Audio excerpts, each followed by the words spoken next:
St. Dominic's Girls' College was a fortress of discipline, buried in a quiet town in Enugu State.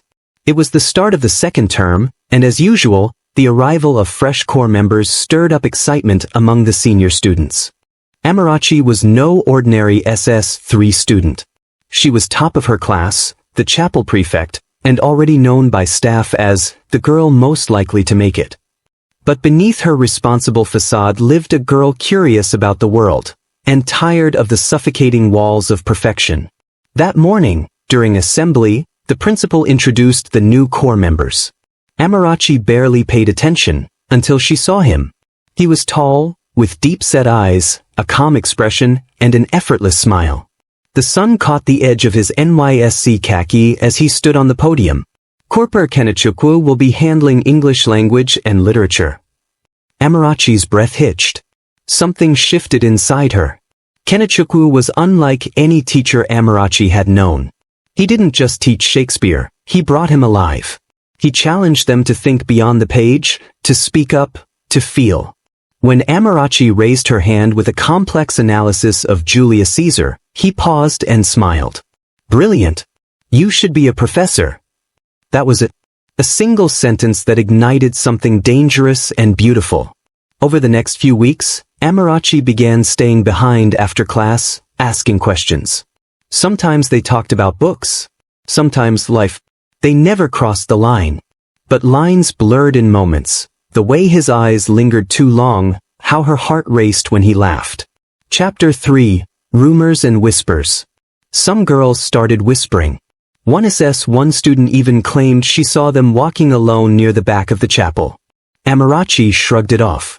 But the vice principal didn't. One Monday, Amarachi was summoned. Stay away from that corps member. Focus on your exams. Amarachi nodded. But inside, rebellion flickered. Why was she being policed for simply feeling something? That evening she avoided extra lessons. The next day, she stayed back again. You shouldn't be here, Kenechukwu said quietly, closing the classroom door. Then tell me to leave, she challenged. He didn't. But neither did he touch her. He was a man shackled by morality. And yet, even morality can be tested by fire. It was March when the letter came. Folded neatly, slid between the pages of Animal Farm, it had no name on it. Meet me at the chapel bell tower. Midnight. I need to tell you something I can't say in daylight. Amarachi's heart thundered. She knew the risks. But curiosity, or perhaps love, drowned logic. That night, she crept past the dormitory and climbed the stairs to the old bell tower. He was there. Waiting. Did you write this? She asked. Kenechukwu's brows furrowed. No. Suddenly, footsteps echoed from below. Flashlights. Voices. Someone's up there. They were trapped. In a panic, Amarachi slipped and tumbled down the spiral steps. She hit the landing with a scream. Pain shot up her leg. Kenechukwu reached her just as a teacher stormed in. What's going on here? The school launched an investigation. Kenechukwu was suspended from teaching duties. Amarachi, confined to the sickbay, refused to speak. Rumors became poison. Her parents were called in. She couldn't explain it. The letter, the setup, the fall. And then came the worst. The school accused Kenechukwu of grooming a minor. Without evidence. Without mercy.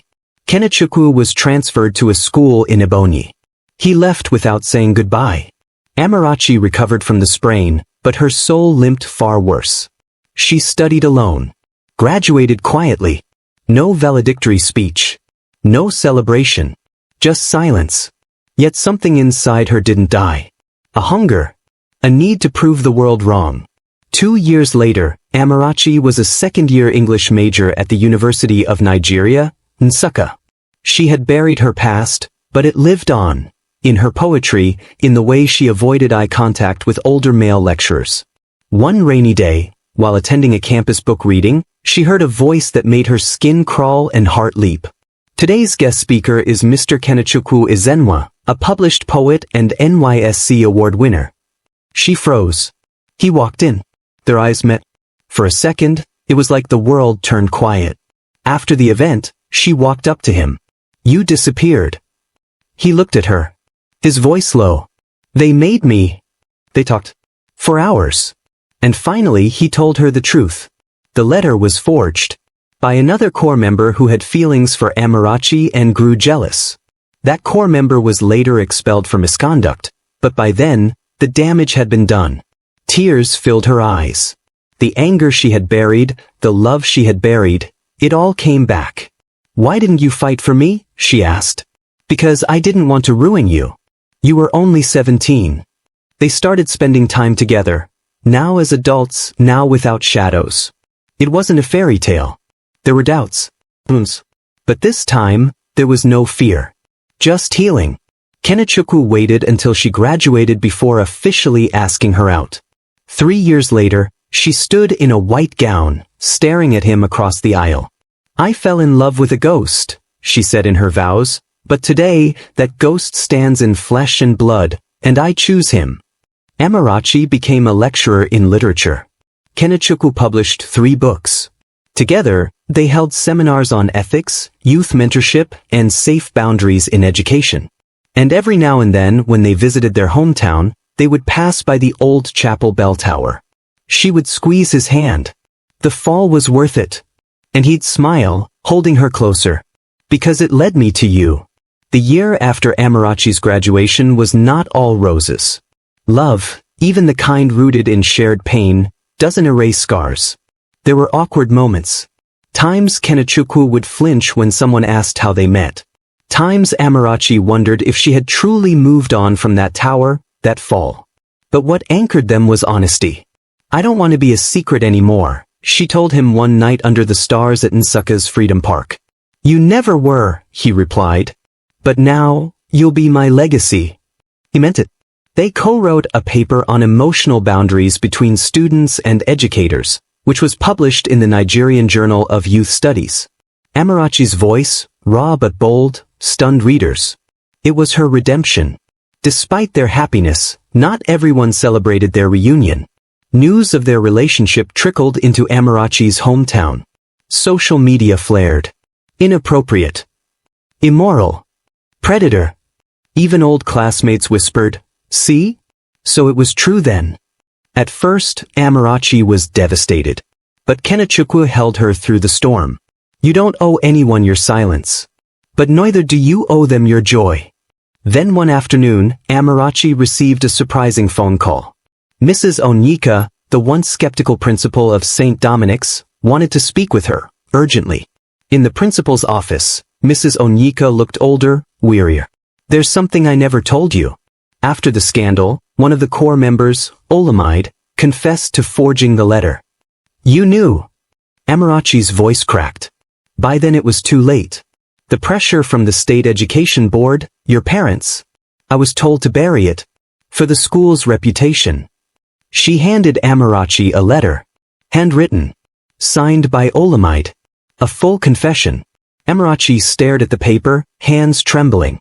I'm sorry, child, Mrs. Onyeka said. I thought silence would protect us. But I think it destroyed more. Armed with the confession, Amarachi and Kenechukwu made the boldest decision yet, to return to St. Dominic's. Together. This time, not as student and teacher, but as guest speakers invited for the school's annual literary day. When they walked into the hall, every eye turned. The whispers returned. But Amarachi stood tall in her Ankara gown. She took the mic. Once I fell. Not just down a staircase, but into shame, fear, and silence. Today, I stand before you as a graduate, a researcher, and a woman who believes truth does not expire. The hall thundered in applause.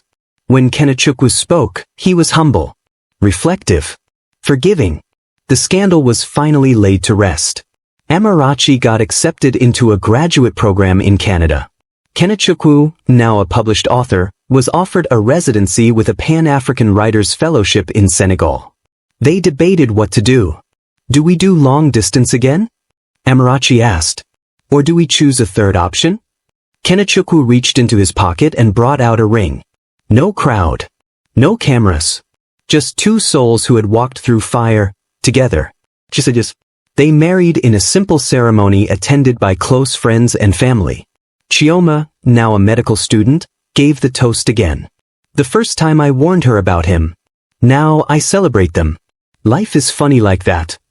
Years later, Amarachi and Kenechukwu started a foundation, Shadows to Sunlight, aimed at mentoring girls, training core members on ethical boundaries, and pushing for reforms in school-student relationship policies.